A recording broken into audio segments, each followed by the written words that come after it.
Hello, my beautiful people, and welcome back to my YouTube channel. And welcome if you are new. I'm so happy that you are here, and I am so happy to be here. Today, we have a very fun and exciting video. I'm going to be talking about all of the books that I read in the month of November. Now, I'm so excited to be sitting here with you guys because November was honestly just an amazing reading month for me. I read 14 books, and not only did I read a lot of books, which I'm personally very proud of, but I also read books that I really enjoyed. And as you know, my reading this year has not been very good. So to have books that I loved and was thriving while reading was really, really lovely. I also have to say that it's kind of a coincidence that November was my best reading month last year and it was my best reading month this year, because last year I ended up reading the Chestnut Spring series for the first time, and this year I think I found a new series that I'm falling in love with, and I think I found a new author that I would definitely want to read more from. But I will get into that all in just a moment. I wanted to say happy December too, because I love December and I'm so happy that December is here. Now, I wasn't expecting to film today's video today, aka right now, because I realized that I have 5 term projects that are due this coming week, and in order to complete this video, which I want to get up for you guys because I have so many winter new year videos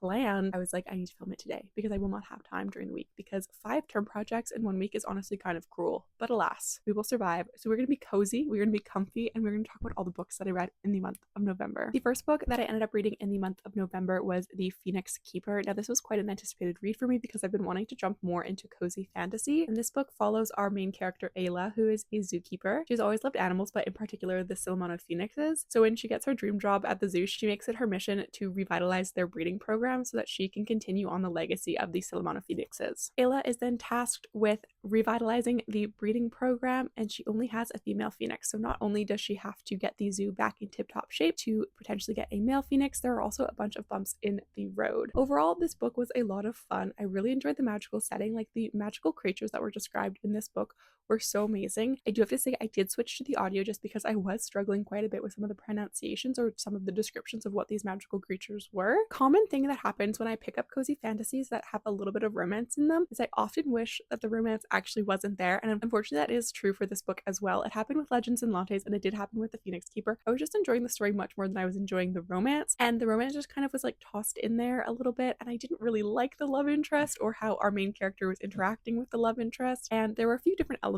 so that didn't work for me. But the magical world of the zoo was so lovely, and watching Ayla achieve all of the things that she did and also learning about all of these different magical creatures from where they're from was really cool. I ended up landing on a 3-star for this book. Whoa, it's editing Ellie. I just wanted to hop in here really quick because I did lose a clip. I don't know where she is, but I was talking about The Phoenix Keeper and I was saying that the writing was quite detached for me. That's another thing that went into my rating for this book. It reminded me a lot of TJ Klune's book, The House on the Cerulean Sea. The writing style was just quite detached, and I don't quite know what it was because we were still in the chaos of the character. So I just wanted to pop in and say that the writing was quite detached. The next book that I read in the month of November was a reread. I think this is my 5th or 6th reread of this book, but it's no surprise. I read A Court of Mist and Fury by Sarah J Maas. Now, this book is my home. It is my happy place. It is my comfort. If I could live in this world, I would. I do not have the words to describe what these characters mean to me. I'll keep it very short and sweet because, again, this is the second book in a series, and I do not want to spoil anything for anyone who hasn't read the series, but these characters are my home. I absolutely loved it. I just felt like in the beginning of November, I needed a bit of an escape. I had a lot going on with midterms. I had a lot of projects and things going on. I was very overwhelmed, and I just needed some happiness, some peace, and some joy, and that is 100% what this series is for me. But that is pretty much all I have to say for this book. Like, I'll never not find comfort with these characters and in the pages of this book, so all I really have to say. We are fighting daylight so hard right now because it's literally 4:41 and the sun is like basically non-existent outside. But alas, we shall power through. And the next book that I read in the month of November was another cozy fantasy. I gave The Spell Shop a go, and this one was a bit more successful for me. I ended up landing on a 3.75 for this story, and I did read it physically, but I also listened to the audio, and the audio truly brought all of these magical things to life. This book is about our main character Keela, and she is a librarian in the city who ends up fleeing to a small town called Caltray with her magical fern plant and a bucket of books. Basically, the city is getting overthrown by a rebellion, and Keela has to flee, taking all of the magic books with her. Magic is outcast, magic is banned, and so when she gets to this little island, she's not only met with her old family home, a wonderful cast of villagers, but also the fact that the island is starting to degrade now that magic's been outlawed and banned. So she ends up opening a small spell shop selling magical family home remedies to help the people of Caltray and this island. It was so cute, and the way that this small small town kind of came together and helped Keela. I absolutely loved the mer horses. I thought that that was such a fun plot line. I did have to Google some inspiration though, because I don't know what it was with me and visualization, but I was really struggling, and I don't think that's anything to the detriment of what the writer did. I think that that was my brain just like simply deciding not to function in university burnout and not be able to like picture what a mer horse was. I did enjoy the romance subplot that was in this book a lot more, which was actually such a big win for me because I have yet to read a cozy fantasy that I was like fully on board with the romance, so I loved that part. And I felt that this one just had a bit more stakes and a bit more action than the Phoenix Keeper and some other cozy fantasies, which I really enjoyed. I then read my first Tara DeWitt book, and that was Funny Feelings. This is a rom-com about a comedian and her manager fake dating in order to further her career. So Farley is a comedian and she is not struggling, but her career hasn't quite taken off yet, and she has her manager, whose name I believe is Mayor, and the two end up forming a fake relationship in order to get her into a larger comedy group showcase show thing. I will say the one thing that didn't work for me in this book and why I gave it 2.5 stars was that the humor in this book and some of the lines just really didn't mesh with me. I think that this book really depended a lot on the comedians and the comedy being fun and to your taste, and for me it personally wasn't. And I kind of had a feeling that that was going to happen when like the first line of the book was like an interesting joke that's not my vibes. I was like, I'm concerned about the comedy in this book, but alas, I continued, and unfortunately it wasn't 2.5. I will say though, I did love the ASL representation, and I have been wanting to pick up books that have more ASL representation in them. I also really liked Farley's relationship with Mayor's daughter, Hazel, and their kind of like bonding and seeing that experience I thought was really cute. But I think all in all, I've really learned that comedians or like books that involve fame of any sort really aren't my cup of tea. The only one that I have read so far that I've truly loved was Whiskey Business, and that was like the tiniest molecule of a celebrity interlude. So I feel like celebrities and comedians just aren't my vibes, and this book wasn't really my vibes. But I think that if you are more in tune with some of the comedy that was going on, then I think you will enjoy this book. I then hopped into some Christmas spirit and read my first Christmas rom-com. Thought I was going to have two more to talk to you guys about in this wrap-up, but then I got swept away with a different subject matter, so I'll get into that further on into the video. But I read The Mistletoe Motive. Now this was actually one of the first Christmas rom-coms that I ever tagged to my Goodreads account when I started it. I finally read it this year. I got it on audio from my library, and my goodness, this was so much fun. It was a You Got Mail retelling, enemies to lovers situation, all taking place in a small bookstore. This book was about Gabriella and Jonathan, who are co-managers at a small independent bookstore. Now, Gabriella is autistic, and so when Jonathan was hired, she really thought it was kind of a personal attack to some of her abilities, as she does struggle with some things of being the manager with the bookstore. So the two are not off to a good start, and unfortunately their start never got better, and they are rivals. However, when the holiday season is coming up, the owners of the independent bookstore tell Gabriella and Jonathan if their sales don't improve, they will unfortunately have to close the bookstore down because a big box store had moved in the year prior and was taking most of their sales. Jonathan and Gabby then make a deal that the most successful salesperson at the bookstore during the Christmas season will get to keep their job if the store stays open and survives the holiday season. Subsequently,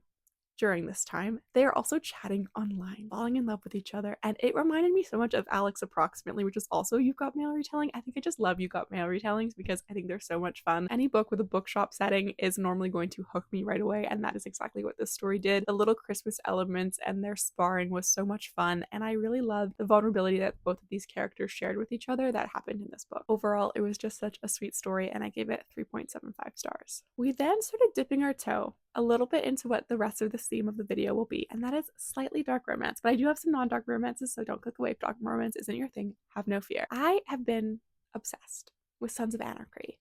I would like to blame Larry. Larry Reeds, I'm looking at you. You are actually the problem here, because I started watching Sons of Anarchy, and I kid you not, in 4 days, I was on season 2 already. It's actually an addiction. It's a problem. I have slowed down because I've had to because of uni, but oh my gosh, I am obsessed with that show. So of course, I went down a rabbit hole of motorcycle club romances and trying to find a book that elicited the feelings that Jax and Tara's relationship did to me. And that is where we found where we started. So this book is about Callie and Wesley. Now, Callie is the daughter of the president of the motorcycle club. So there's two sections of this, one in the past and one in the present. So Callie, as a young girl, never really fit in with the motorcycle club vibes. She was like, these parties are loud, they're distressing to me, and I don't really want to be here. So she went across the street, climbed into a treehouse, and met Wesley. The story then follows them growing up and their relationship of slowly falling in love as they get older. The second part of the story takes place in present day, when Callie has now returned to this town that she ran away from. She comes home to find that Wesley is now the new president of the motorcycle club and is unsure what to do with her life because is now mourning the loss of her father. She's kind of lost, and she also kind of loves him because of all this history they had, but he is now the one thing that she said she would never get into, which is being property of a motorcycle club. First off, this book was giving everything that I wanted it to give. I was so in the mood and it was just hitting all of my boxes, which made it such an enjoyable read, and I ended up giving it 4 stars. I will say it wasn't super dark, so don't be afraid if you are not sure about that, but do read your trigger warnings just in case. I will say that the one thing that kind of bothered me throughout this book is that our main love interest really had this habit of like out of nowhere starting to try to initiate spicy times, and I was like, sir, this is not the time for that. We gotta hate you at this moment in present day. So like, what are you doing? And I think that it was his way of like trying to figure out how to navigate the situation because he was still in love with her kind of situation. But I will say that it was kind of random, and it also was very strong at times that I was like, that kind of turned me off of the book just slightly. But overall, I was just so addicted to the story, so addicted to all of the characters. I was flipping my Kindle pages so quickly, you have no idea. And I do want to continue with the series when I get that like motorcycle club craving, because I'm not currently in that mood, and I do not want to read the books if I'm not specifically in that mood, because bad things happen when I do that. I will say the other thing that I didn't like is I wish that they were a little bit older in some of the moments in the book. Like some of the moments that they were together, I was like, I wish you were just like a smidge older, because I don't really want to read about this if you're 18, I think it was. So I will say that. But I loved the vibes of this story. I loved the characters, the world that was created. I cannot wait to continue with this story, but I'm gonna wait until I'm in this specific mood. We now have my favorite book of the month and one of my favorite books of the entire year, and a new author that I need to read more from immediately, and that is Emily McIntyre. And I read Hexed. Now, I wish I had my physical copy with me, but it's unfortunately living in my P.O. box because it is coming home to me soon, because I needed the Walmart exclusive edition that has the fan art, because something about this fan art spoke to my soul when I saw it on Emily McIntyre's Instagram. And then I read the scene that art was from, and I lost my mind. This book, the tension in this book, I need you guys to understand something. I'm clutching my pearls. The tension in this book was simply divine. It was the best tension I think I've ever read. I'm going to be honest.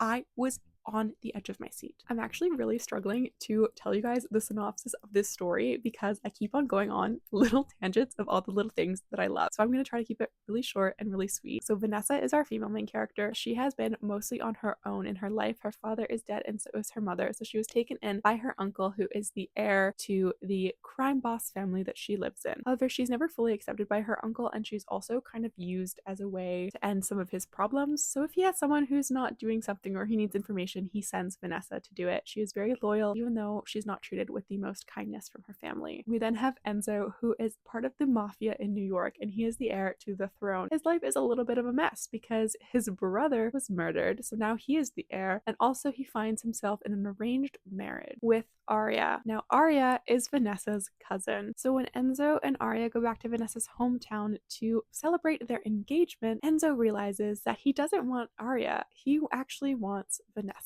Their tension, their banter, their understanding of one another and their own twisted souls really call to each other, and honestly, it is so amazing. I will say that Emily McIntyre captured the little details that happen in this story absolutely perfectly. Now, in the Never After series, they are based on fairy tales, but they're very inspired by them. The characters often have different elements of these main characters, and I will say that Emily McIntyre did an amazing job placing little details that Ariel does in The Little Mermaid in Aria's character. It was absolutely amazing. Now, I will say you do not have to have any knowledge of the Twisted Tales prior to this, and some of them that I'm reading that are in the series, I don't have the background knowledge, and I'm still really enjoying the stories, but I will say that literally in this one, some of those little details were just so well done. Like, I loved when Ariel or Arya was brushing her hair with a fork. Like, the way that this scene was set up, perfection. The vibes of this book were absolutely immaculate. I will say the one thing that gave it a 4.5 instead of a perfect 5, there was a moment where the plot was dragging just a little bit, and I also wanted a little bit more detail in this plot. I wanted a little bit more going on with the mafia, but I still loved the book, was obsessed with the romance, obsessed with kind of forbidden element, and also them like together was so good. And McIntyre does say that this was their most romantic couple yet that they had written, and honestly, it was so perfect. I loved every second of it. I need the physical copy. It's actually plaguing me that I don't have it in my grubby little hands, but soon I will. So it was with Hexed being such a success, my love for Butcher and Blackbird that I had read previously, that I then fell down the rabbit hole of dark romance. And here is where I currently live. I am so happy here right now. You have no idea. I'm really in holiday rom-coms and serial killer romances. Honestly, things have never been better for me. So the next book that I read in the month of November was Lights Out. Now, read your trigger warnings, please, and handle it with care. If you think that something in here is going to distress you, do not read it. Your mental health is more important than that. However, this book on audio was absolutely amazing. I also gave this book 4.5 stars, and frankly, both for Hexed and Lights Out, I'm considering a 5. I'm playing with the idea in my head because I can't stop thinking about these books. But then I'm like, when I was reading them, there were a few things that I was like, not my favorite, but also I loved them, so I'm kind of torn in that aspect. But Lights Out is unhinged in some ways. But alas, we shall talk about it. Our story takes place between Josh and Allie. Allie is an ER nurse who absolutely loves, her guilty pleasure is watching seductive videos on the internet of masked men on TikTok. Now, let me tell you, I was not expecting this. I was not expecting to love this book so much, but I did. I really did. Josh, he's our love interest. He is the masked man that she is obsessed with on TikTok. He is also a slight stalker. And the humor that this book is written in was a lot of fun. It gave me very similar vibes to Butcher and Blackbird, and I had such a blast. Now, Josh feels really empowered by these videos that he makes because he actually does not like his face. He says he's conventionally attractive, but unfortunately his father is a serial killer. Josh has always been plagued in his life, worried that he's going to have some urge, same as his father, that will turn him into a monster. However, he then starts exploring this relationship with Allie, and he's like, this is a lot of fun for me, but I don't have like this killing urge that my dad has, so that's wonderful. I feel like I'm doing a bad job of explaining this, but honestly, it was a lot of fun. It was between a nurse who likes a mask kink and a guy who loves wearing a mask and also is a slight stalker, but also has a very cute relationship with her cat, which normally I would hate. Normally I would be like, why is Josh absolutely in love with this woman's cat and calling it his child after 3.5 seconds of feeding it? Normally I would hate that, but honestly, the way that the audio brought it to life, I was obsessed. I was like, so you love her cat and you're the father to it now. Amazing. There's just something about this book that just tickled my fancy. It reminded me a lot of Butcher and Blackbird, and I had the most wonderful time. I then jumped back a little bit and I read Savor It by Tara DeWitt because I wanted to read Funny Feelings.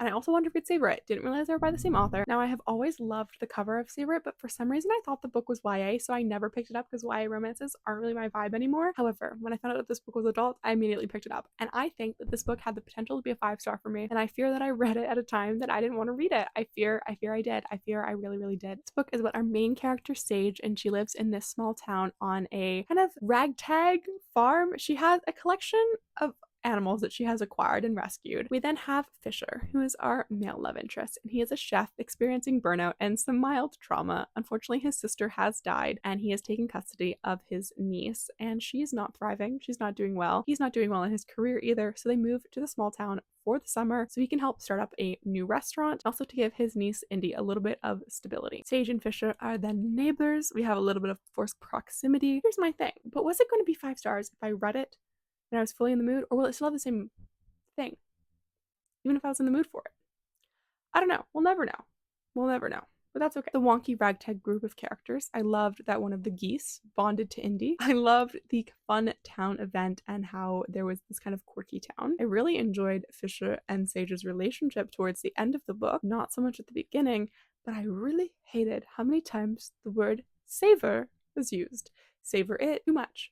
I love when a title is used in a book. Let me tell you, I'm obsessed when the title is used in a book. However, when it's more than once or twice, then it becomes a bit redundant, and then I become annoyed by it. And that unfortunately happened in this book. I think that my biggest thing and why I got 3 stars was I just fully couldn't connect to the story. And I know I've said that, but I can't tell what it was other than potentially not being in the mood for it. But I feel like even when I started it and was in the mood for it, I fully didn't connect. Like, I have a note here saying that I struggled to read the first chapter.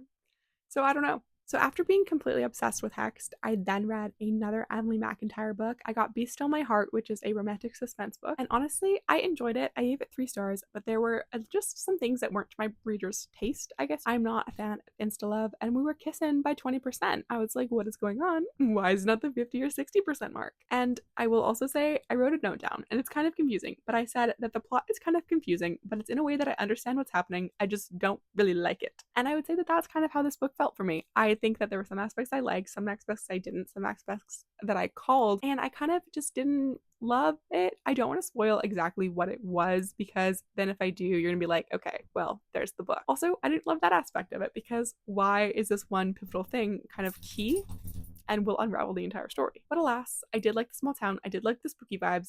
I did like not knowing what was happening at some points, even though I kind of understood it and just didn't like where it was going. But at some points I was like, I actually don't know what's going on and I'm intrigued. It just wasn't exactly what I wanted. And I think that also the thing that got me with this book was I was really afraid of not liking it. And that was because Hex was so amazing. I was like, what if I have just read the only book that I'll ever like from this author right now? Which is a silly thought to have in some aspects because obviously that's normally not the case. But like, what if I did? But overall, I did enjoy the romance, even though it was very insta-love. I did have a good time with the story. I just think that I was in my head a bit too much.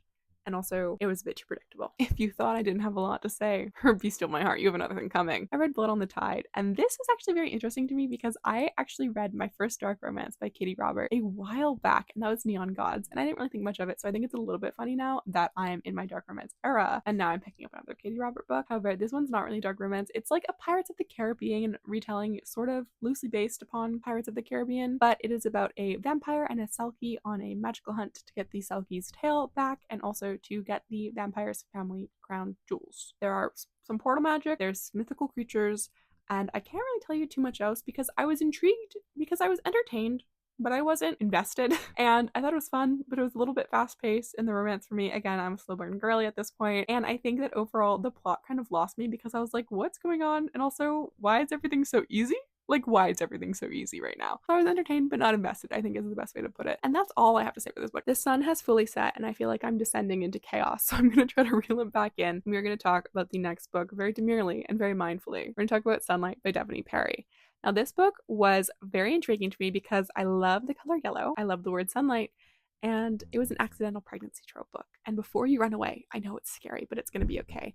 This book I felt like had the power to heal me from Reckless. And once it got started, I really feel like it was. And then the miscommunication, or shall I say the lack of communication, really got to me. So this book is about our two main characters, Jax and Sasha. Sasha is from the big city and has moved to Montana, but more specifically Haven River Ranch, to work in charge of guest amenities for the little lodge that's on this ranch. Our main character, Jax, he is a partial owner of the ranch and also runs the tours and different amenities that are going on. So they work in separate departments, but they're both involved in guest experience. One day, before she starts work, they meet at a grocery store over her fighting over a grocery cart, and the tension and connection is instantly there. We then fast forward to a work party where the two lose a little bit of their judgment and end up hooking up and getting pregnant. Now, this book was a lot of fun in the sense that I felt like it really was going to heal me from Reckless. I was so confident, and for parts of it, it did. I literally cried a tear at one point. I literally was so touched at something that this man said to her that I had a tear.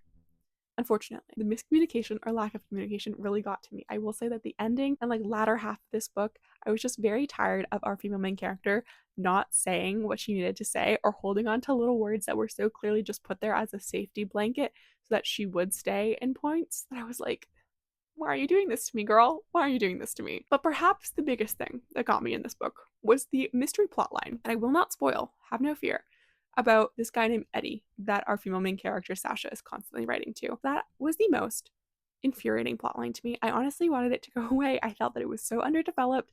It was just kind of there, and I hated it so much. I truly believe that if this book didn't have that plotline, that I would have rated it higher, and the miscommunication perhaps wouldn't have bothered me as much because I was already on edge from this Eddie plotline. However, with that said, I read the first 47% in one sitting. I was having a great time. I had to go to bed because it was like 3 a.m. That is how addicted I was to the story. But that some moments were so tender and cute. I did like the setting of the Haven River Ranch and the side characters that were happening that actually are in the first book. So I might go and read that, but I'm not really in my small town country romance era right now. But I think that this book had a lot of strong suits, and in my heart, I did really enjoy it. I gave it 3.75, but there were just some points that I just can't get past, and that was the Eddie plotline and just a lack of communication in the latter half of the book. I then hopped back into dark romance and I read another book from the Never After series, and I read Scarred, which is a Lion King retelling. Now let me tell you something. A little fact about me is that I watched The Lion King for the first time, I think I was in 10th or 11th grade. I was very late to watching The Lion King, so I watched it in 11th grade, and I actually watched it during art class with my friends while we were doing some sculpting. I think that this book has the potential to be amazing for someone. I gave it 3 stars just because certain things that happened in this book really just weren't my vibe, and that is entirely my fault because I'm not a historical romance girly. I'm not a historical girly. I have yet to find a book that is historical that I fall in love with, and unfortunately that this book is historical. It has a historical aspect. It is set in the 1940s, I believe. It was fighting a losing battle at that point. I will say that part of it was very fun with some royalty that was going on, but our main characters, Tristan and Sarah. Tristan is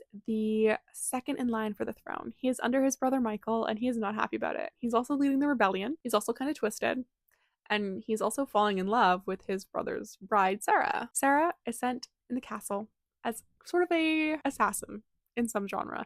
She is trying to kill the king because the king killed her father, and she hates them. So she's trying to marry them, but then she falls in love with the brother who's also trying to overthrow them. It's great. I fear we've gone back to being unhinged. That this book was quite a bit of fun, as I've said. But I will say that the historical vibes, and also I just wasn't super invested. I was getting toward the end of the month. I was getting tired. It did leave me wanting a little bit. I will say that some of the twists and turns and backstabbing was very entertaining to me. And I also will say that I didn't have the knowledge of The Lion King because, again, I watched it once and I was in 11th grade and I'm now in university and do not have the memory to remember The Lion King, but I was fully able to follow the story. And though I'm probably missing some little details, I was chilling. But we're going to hop on to the next book. And that was a book that I actually loved. I'm going to give this book 4 stars. I had it as 3.75, but I think I'm going to up it to 4 because I had a wonderful time. I read Mr. Nice Spy. Now, this is the second book in this kind of spy series by this author. And oh my goodness gracious me, did I have a wonderful time because it was very entertaining. Do you need to read the first book? Technically, no. Will you gain more context as to what's happening if you read the first book? Yes. So I would recommend reading the first book, even if you do not like Mendez as a love interest in that first book, The Spy and I, because this book, the love interest, is so much better. He's so much more my vibes. He is so much more sweet and cozy and lovely and less Mendez-like. So this book, I'm giving it 4 stars. I've decided. I saw the title, I thought about it, and I was like, this book's making me smile. I need to give it 4 stars. This book is about our pyrotechnic engineer, Andy, and our lovely CIA man, Adam Chan, who goes by Chan throughout the book. Now, Andy accidentally gets herself in a little bit of a pickle when she finds out that she's actually the daughter of a CIA fugitive who has done a lot of very bad things. And she accidentally gets kidnapped by her father with an FBI agent who's pretending to be her fake boyfriend. And they get locked in the catacombs in Paris. 25 minutes later, we are back because we totally ran out of storage and I don't think I cleared enough, so we're gonna get through this video because also this video is so long because I can't stop yapping about these books. As for Mr. Nice Spy, it was so much fun. Some parts were a bit cheesy and like lacked a little bit of creativity, such as like the big bad element of the story. You kind of listen to it or read it and you're like, that's not very creative, but also you're having a great time. It's one of those books that you're gonna have the best time as long as you don't look too closely at some aspects of it. The chemistry between these two was a bit quick, but it didn't have that kind of style that I didn't like from the first book. I'll also say I loved the catacomb setting. I thought it was so much fun. The spy aspects of it and like the ASL representation in this book, again, I really loved. I already said earlier in this video about funny feelings but wanting to read more books with ASL representation. I didn't even realize that that was in this book and I absolutely loved it. There's something so beautiful about ASL to me. To have that representation in there was so lovely to read about and I really enjoyed it, especially how it was used in certain parts of the story. It was fun. There was some spice. There was some chemistry. There was some humor. Overall, it was just the most fun to read and I had a wonderful time. If you're still here, thank you so much. It has been a very long video. I don't know how long it has when I edit it, but currently right now I'm sitting at like over an hour of footage. So I just can't stop yapping. We started when the sun was up. We finished now that the sun was down, but this was such a wonderful reading month and I had the most wonderful time sitting and talking to you guys about books that I absolutely love. Don't forget to like, comment, and subscribe to my YouTube channel. I cannot wait to see what December has in store for reading and I cannot wait to talk to you guys soon. Bye, everybody.